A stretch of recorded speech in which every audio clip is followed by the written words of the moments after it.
Aquí vemos cómo el propio McCartney jugaba con esto.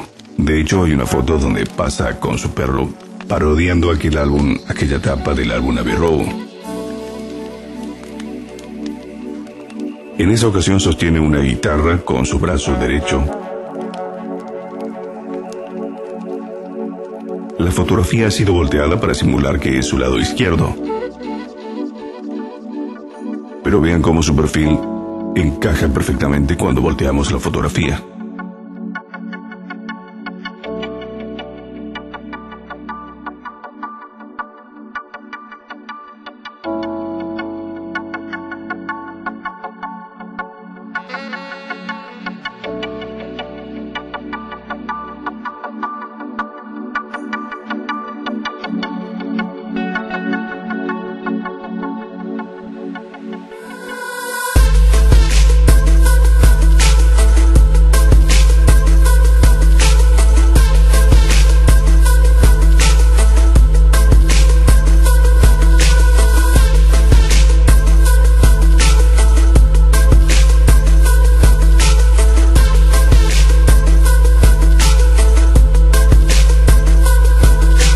La fotografía tomada como referencia por los forenses, o podríamos decir, ese pseudoanálisis forense.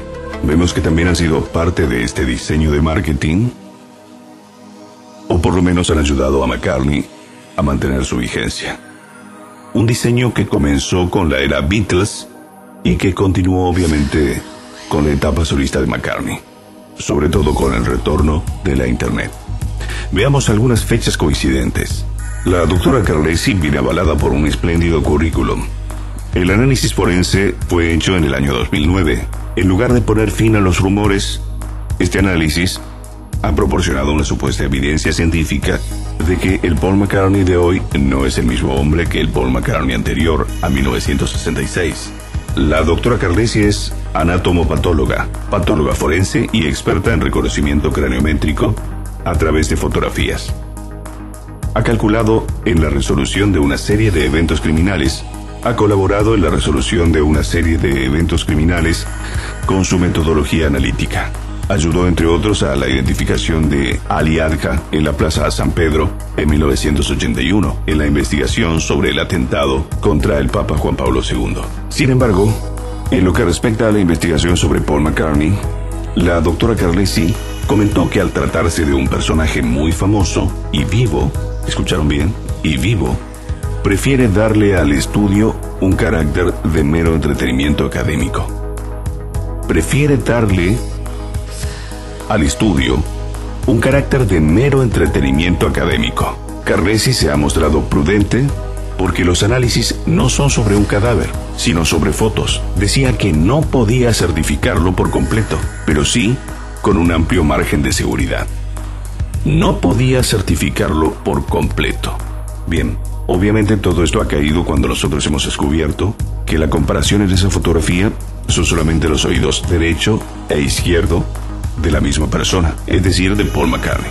Ahora haga un inciso y pregunte, ¿qué es un medio de comunicación? El propio término induce a una perversión conceptual. Comunicar no es lo mismo que informar. Uno puede comunicar lo que le dé la gana, incluyendo patrañas del tamaño de la Torre Eiffel. Obviamente, también es posible informar cosas completamente falsas. Pero cuando alguien recibe un informe, en el trabajo por ejemplo, da por hecho que se trata de hechos verídicos. Informar, en principio, es más serio que comunicar. Este es un dato interesante para tener en cuenta. La fulgurante aparición de Paul McCartney en el show de David Letterman fue justamente el 15 de julio del año 2009.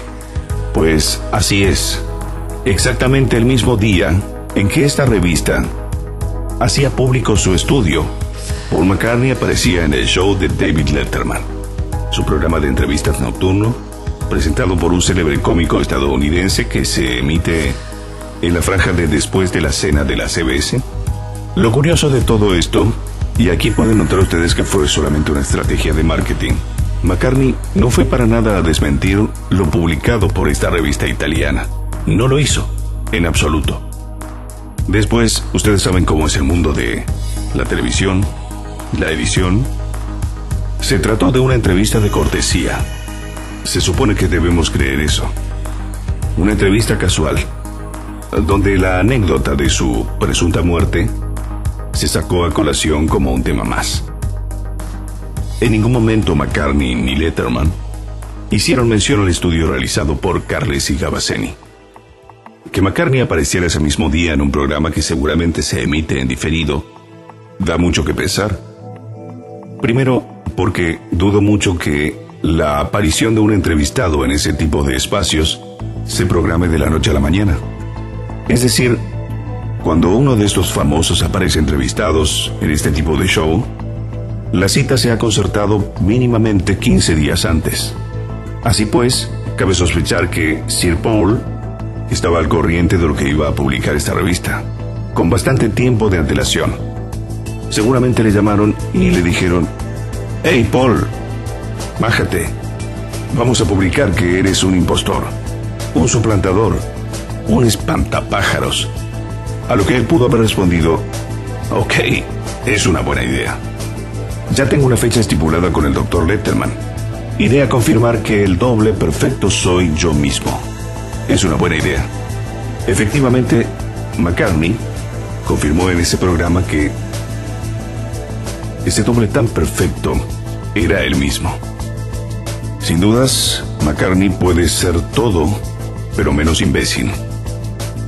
Así que es imposible que se presente en un programa que están viendo millones de norteamericanos a sabiendas de las evidencias científicas que se están publicando contra él y sea capaz de cometer un error tan garrafal como afirmar que el doble es el mismo y, no contento con ello, quedarse mirando al vacío como diciendo: «¿Qué he hecho?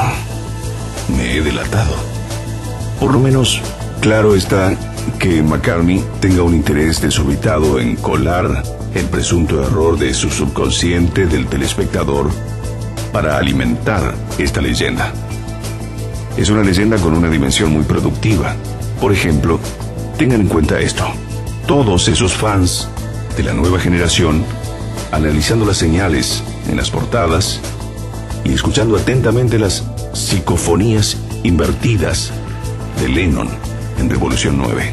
Hay que tener muy presente el tremendo potencial del mito, la gran multinacional del entretenimiento en la que se convirtió la factoría Beatles. No debe caer en el olvido.